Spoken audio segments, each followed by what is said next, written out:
ಇನ್ನು 14ನೇ ದಿನ ಕೂಡ ಧರ್ಮಸ್ಥಳದಲ್ಲಿ ಅಸ್ಥಿಪಂಜರಕ್ಕಾಗಿ ಶೋಧ ತೀವ್ರಗೊಳ್ತು. ಮಳೆ ನಡುವೆನೇ 13ನೇ ಪಾಯಿಂಟ್ನಲ್ಲಿ ಹಿಟಾಚಿಯನ್ನ ಬಳಸಿ ಜಾಲಾಡಲಾಯಿತು. ಇದರ ನಡುವೆ ದೂರುದಾರ ಮತ್ತೊಂದು ಟ್ವಿಸ್ಟ್ ಕೊಟ್ಟಿದ್ದಾನೆ.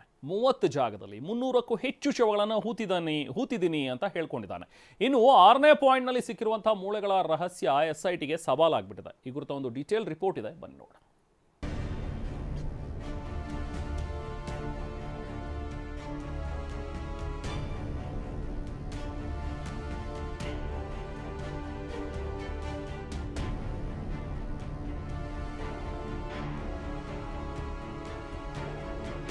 ಹದಿಮೂರನೇ ಪಾಯಿಂಟ್ನಲ್ಲಿ ಶೋಧ ನಡೆಯುತ್ತಿರುವಾಗಲೇ 30 ಕಡೆ 300ಕ್ಕೂ ಹೆಚ್ಚು ಶವ ಹೂತಿದ್ದಾಗಿ ಮಂಗಳವಾರ SITಗೆ ಮಾಹಿತಿ ನೀಡಿದ್ದು ಪ್ರಕರಣಕ್ಕೆ ಟ್ವಿಸ್ಟ್ ಕೊಟ್ಟಿದ್ದಾನೆ.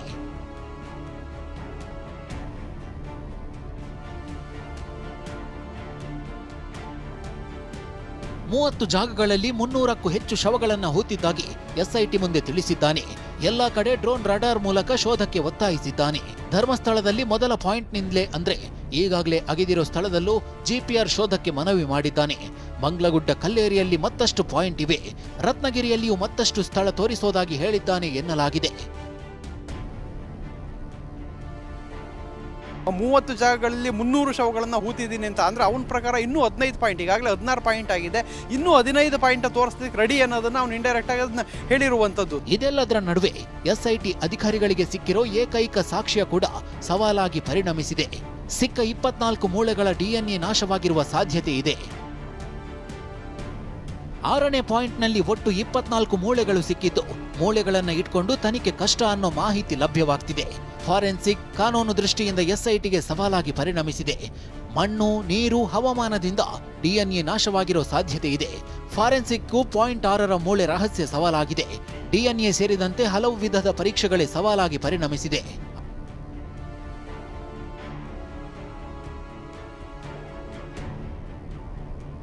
6ನೇ ಜಾಗದಲ್ಲಿ ಸಿಕ್ಕ ಮೂಳೆಗಳು 20 ವರ್ಷ ಹಿಂದಿನದ್ದು ಅನ್ನೋ ಮಾಹಿತಿ TV9ಗೆ ಲಭ್ಯವಾಗಿದೆ. ಹಲವು ವರ್ಷಗಳ ಹಿಂದೆಯೇ ಮಣ್ಣು ಸೇರಿರೋ ಕಾರಣ ಮೂಳೆಗಳಿಗೆ ಹಾನಿಯಾದ ಮಾಹಿತಿ ಸಿಕ್ಕಿದೆ. ಹೀಗಾಗಿ ಮೃತಪಟ್ಟವರ ಗುರುತು ಪತ್ತೆ SITಗೆ ಅತಿ ದೊಡ್ಡ ಸವಾಲಾಗಿ ಪರಿಣಮಿಸಿದೆ. ಸಂಪೂರ್ಣ ಅಸ್ಥಿಪಂಜರ ಸಿಗದೆ ಸಾವಿನ ಕಾರಣ ಪತ್ತೆ ಹಚ್ಚೋದು ಕಷ್ಟಕರವಾಗಿದೆ.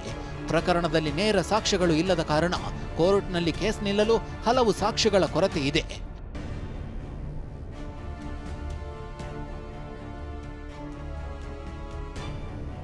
ಇನ್ನು ಧರ್ಮಸ್ಥಳದಲ್ಲಿ ಅಗೆದ ಪ್ರತಿ ಸ್ಪಾಟ್ನ ಮಧ್ಯಂತರ ವರದಿಯನ್ನ SIT ಸಿದ್ಧಪಡಿಸಿದೆ.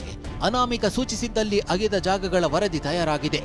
ಎಲ್ಲ ದಾಖಲೆಗಳನ್ನ ಕೋರ್ಟ್ಗೆ ಸಲ್ಲಿಸಲು ಸಕಲ ಸಿದ್ಧತೆ ನಡೆದಿದೆ.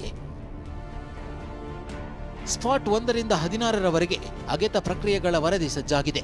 ಗುಂಡಿ ಅಗೆದ ಆಳ, ಅಗಲ, ಭೌಗೋಳಿಕ ಪರಿಸ್ಥಿತಿಯ ವರದಿ ತಯಾರಾಗಿದೆ. ಅವಶೇಷ ಸಿಕ್ಕ ಎಲ್ಲ ಉತ್ಖನನ ಜಾಗಗಳ ರಿಪೋರ್ಟ್ ರೆಡಿಯಾಗಿದೆ. ಅನಾಮಿಕ ಹೇಳಿದಂತೆ ಅಗೆದು ಆತನ ಒಪ್ಪಿಗೆ ಪಡೆದೆ ಮುಚ್ಚಿದೆ ಅಂತ SIT ಅಧಿಕಾರಿಗಳು ವರದಿಯಲ್ಲಿ ಉಲ್ಲೇಖಿಸಿದ್ದಾರೆ. ಸರ್ಕಾರಕ್ಕೂ SIT ಮುಖ್ಯಸ್ಥರು ಮಧ್ಯಂತರ ವರದಿ ಸಲ್ಲಿಸಲು ಮುಂದಾಗಿದ್ದಾರೆ.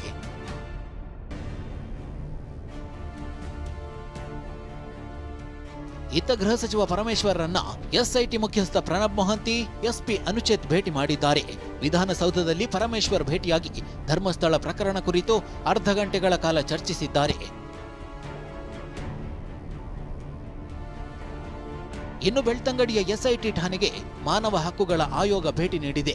ತನಿಖೆ ಬಗ್ಗೆ ರಾಷ್ಟ್ರೀಯ ಮಾನವ ಹಕ್ಕುಗಳ ಆಯೋಗ ದಾಖಲೆ ಸಂಗ್ರಹಿಸಿದೆ. ಮಾಸ್ಕ್ ಮ್ಯಾನ್ ಬಗ್ಗೆಯೂ SITಯ SP ಇನ್ಸ್ಪೆಕ್ಟರ್ಗಳಿಂದ ಮಾಹಿತಿ ಸಂಗ್ರಹಿಸಲಾಗಿದೆ.